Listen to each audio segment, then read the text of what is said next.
যতবারই পাটায় বেটে ভর্তা করি এইভাবে ভাত না খেলে আমার একদমই শান্তি লাগে না। চেপা ভর্তা করছিলাম, সেই সাথে রান্না করছিলাম ট্যাংরা মাছ। আসসালামু আলাইকুম সবাইকে, আমি শামিমা চলে আসলাম ছোট্ট একটা ব্লগ নিয়ে। আশা করি সম্পূর্ণ ভিডিওটা সবাই দেখবেন। ভিডিওটা যদি ভালো লাগে তাহলে একটা লাইক কমেন্ট শেয়ার করে পাশে থাকবেন। আজকে রান্না করব ট্যাংরা মাছ, আর তার জন্য একটু মরিচ বেটে নিচ্ছি।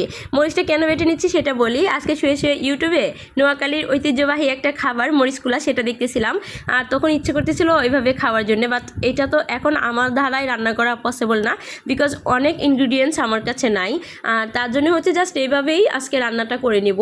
তো এখানে ট্যাংরা মাছটা আমি পরিষ্কার করে নিচ্ছি। আমার মা বলে মাছ যত ভালো করে ধুয়ে নেওয়া যায় মাছের স্বাদ নাকি ততই বাড়ে। তো এখানে ট্যাংরা মাছটা খুব ভালো করে আমি পরিষ্কার করে নিয়েছি। তারপর এর মধ্যে দিয়ে দিলাম পেঁয়াজ কুচি, একটু কাঁচামরিচ কমিয়ে দিয়েছি আজকে, যেহেতু এখানে বাটা মরিচটা ব্যবহার করতেছি। এই যে বাটা মরিচটা দিয়ে দিলাম হচ্ছে স্বাদ মতো লবণ, একটু ধনিয়ার গুঁড়া দিলাম, দিয়ে দিব একটু হলুদের গুঁড়া, তারপর দিয়ে দিব হচ্ছে একটু এই যে লেবুর যে খোসা কুচি, তারপর দিয়ে দিব ধনিয়া পাতা। এই ধনিয়া পাতাটা কিন্তু আমার বেলকুনিতে হয়েছে, আর তার জন্য আমার বেশ ভালো লাগতেছিল। এখন হাত দিয়ে ভালো করে আমি এটা মাখিয়ে রেখে দিব, ঠিক আধা ঘন্টা রেখে দিব। হাতে যে মশলাটা ছিল জাস্ট ওইটা ধুয়ে একটু পানি দেব, এখানে আর পানি ব্যবহার করার দরকার নেই। আজকে সরিষার তেল দিয়ে রান্না করব। আমি আগে ভাবতাম যে সরিষার তেল দিয়ে রান্না করলে মেবি ভাল লাগে না, কিন্তু এখন দেখি যে না, সরিষার তেল দিয়ে রান্না করলে অনেক বেশি ভাল লাগে।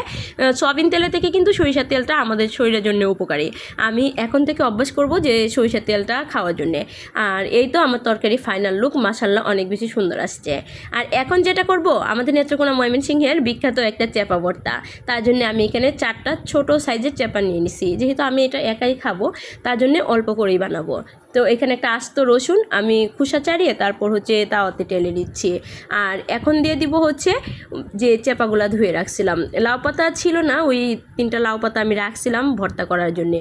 আর এখন হচ্ছে এই চেপাটা আমি লাউ পাতায় মুড়ে দিয়ে দিলাম হচ্ছে তাওয়ায়। এটা একটু টেলে নিব, টেলে নেওয়া প্রায় শেষ। আর এখন চলে যাব হচ্ছে বাটাবাটিতে।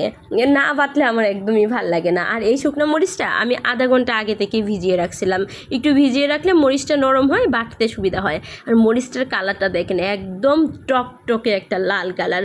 আর এখন আমি যে আগে থেকে ভেজে রাখছিলাম চেপা আর রসুনগুলা সেটা দিয়ে দিব।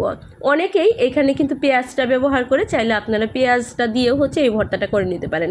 বাট আমার কাছে কেন জানি চেপা ভর্তাতে পেঁয়াজটা একদমই ভালো লাগে না, তার জন্যে আমি আর দিই নেই। তো ভর্তা কিন্তু মোটামুটি আমার করা শেষ, এখন একটু লবণ দিয়ে দিব। আর এই ভর্তাটার কালারটা দেখেন, এত লাল টকটকে একটা কালার হয়েছে।